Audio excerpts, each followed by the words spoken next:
How are you? Hopefully you are well. So guys, हम आज जो पढ़ने जा रहे हैं एक पोयम है माई मदर एट 66, मतलब मेरी माँ 66 साल की उम्र में. तो इसको हम पढ़ने वाले हैं. बट मैं बता दूं आपको, ये पोयम बहुत ही इंटरेस्टिंग होने वाली है. इस पोयम को हम पढ़ रहे हैं क्लास 12th के लिए. एनसीईआरटी बेस्ड जो भी बुक्स हैं उनमें ये दी गई है.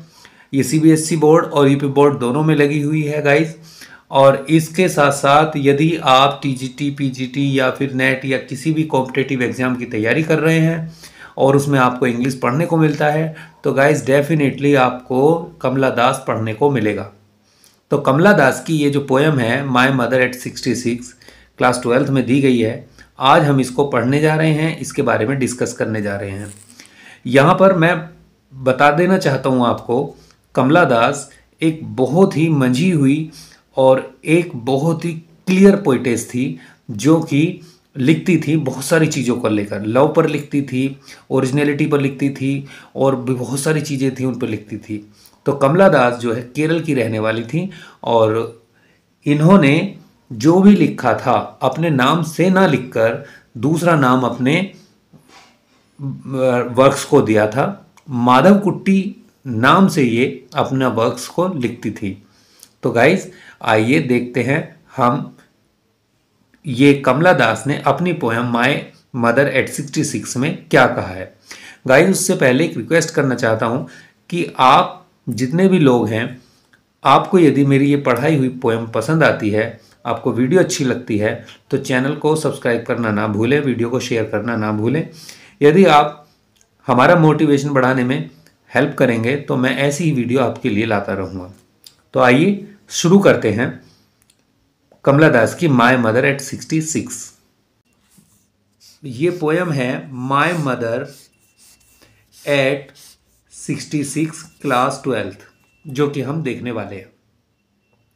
गाइस इसके बारे में जो बताया है वो ये बताने की कोशिश की है कि किस तरह से एज फैक्टर जो होता है, एज जो होती है, एक उम्र जो होती है इंसान के ऊपर कैसे असर करती है.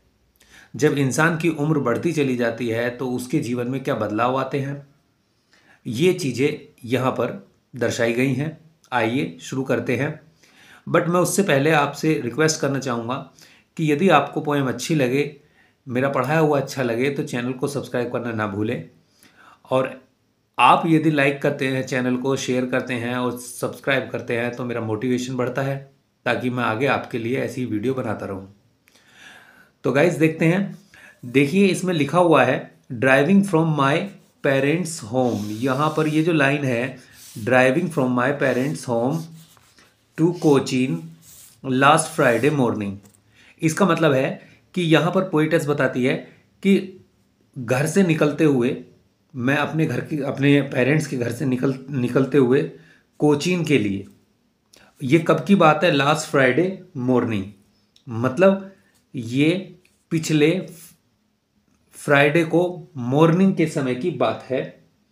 और यहाँ पर ये बताती है कि मैं सुबह अपने माता पिता के घर से कोचीन को आते हुए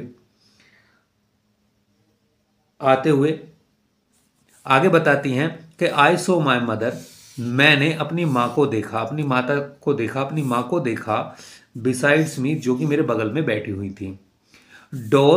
डोज का मतलब नींद लेते हुए, सोते हुए. ओपन माउथ, जो कि मुंह खुला हुआ था उनका. हर फेस एशन लाइक दैट, जो उनका जो फेस था राख की तरह लग रहा था जैसे किसी डेड बॉडी का हो. And realised with pain. अब यहाँ पर समझते हैं इसका मतलब. यहाँ पर ये बताती हैं कि मैंने अपनी माँ को मैंने खुले मुंह सोते देखा. हर फेस एशन लाइक दैट ऑफ कॉर्प्स, ऐसा मानो जैसे किसी मुर्दे की तरह राख जैसा रंग हो गया हो. एंड रियलाइज्ड विद पेन, और मुझे दर्द का एहसास हुआ. दैट शोज, यहां पर देखिए that shows that she was as old as she looked. यहां पर बताया है that she was as old as she looked, वो अब इतनी बूढ़ी हो गई थी जितनी दिखती हैं।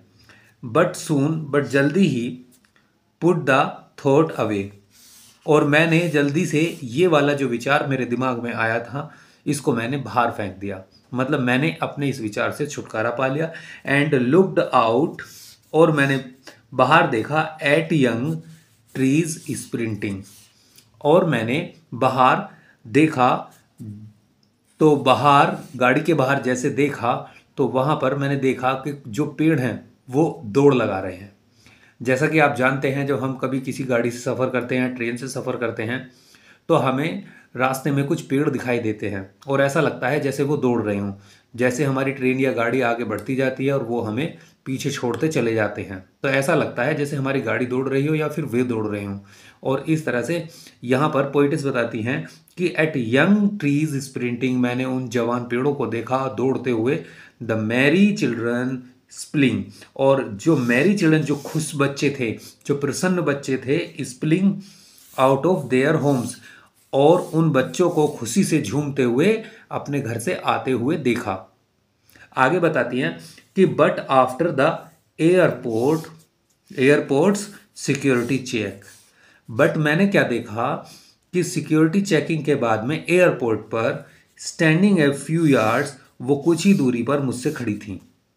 मैं जब वहाँ पर पहुँची एयरपोर्ट पर, तो वहाँ पर जो सिक्योरिटी चेक हुई उसके बाद में मैंने देखा मेरी माँ कुछ ही दूरी पर खड़ी थी। ठीक है, यहाँ पे अबे इसी लाइन में आगे देखें, I looked again at her, I looked at her when, और फिर मैंने उस अपनी माँ को दोबारा देखा। Pale as a late winter's moon, और क्या देखा, जो उनका चेहरा था वो ऐसे पीला दिख रहा था मुझे जैसे सर्दियों का जो चांद है वो देर से निकला हो या बाद के दिनों में निकला हो, इस तरह से दिखाई दे रहा था मेरी माँ का चेहरा। एंड फेल्ट, और मैंने महसूस किया दैट ओल्ड फैमिलियर एक, तो मैंने वहाँ पर महसूस किया एक जाना पहचाना सा दर्द। माई चाइल्डहुड्स फियर, वो चाइल्डहुड फियर जो था, मेरे बचपन का जो दुख था, वो दोबारा वापस मेरे दिमाग में आ गया। मतलब मैंने वो महसूस किया दोबारा से वही दर्द जो बचपन में मैं किया करती थी। वो कौन सा दर्द था गाइज? वो बच्चों, वो दर्द था जैसे कोई एक बच्चा होता है अपनी माँ से दूर होने का, जो उसे डर रहता है, वो वाला डर। तो ये डर जो होता है किसी भी बच्चे को अपनी माँ से दूर होने का होता है। जब हम देखते हैं कोई बच्चा होता है और वो छोटा होता है, तो सबसे ज़्यादा सबसे ज़्यादा अट्रैक्शन होता है अपनी माँ के लिए होता है, और वो अपनी माँ के लिए हमेशा यही कोशिश करता है कि वो अपनी माँ से दूर ना जाए, और वो अपनी माँ से दूर जाने के लिए बहुत डरा रहता है। तो इसलिए वो हमेशा अपनी माँ के आसपास या अपनी माँ के साथ रहता है। But all I said was, और मैंने कहा सी यू सून अम्मा, अम्मा जल्दी मिलेंगे। सी यू सून अम्मा, अम्मा जल्दी मिलेंगे। All I did was smile and smile and smile, और इस तरह से मैं कहकर अपनी माँ की तरफ को मुस्कुराती रही, मुस्कुराती रही, मुस्कुराती रही। तो गाइज, ये इस तरह से ये पूरी पोएम आज हमने देखी। आपको ये पोएम कैसी लगी? वीडियो को लाइक करें, शेयर करें और चैनल को सब्सक्राइब करें यदि ये पसंद आए तो।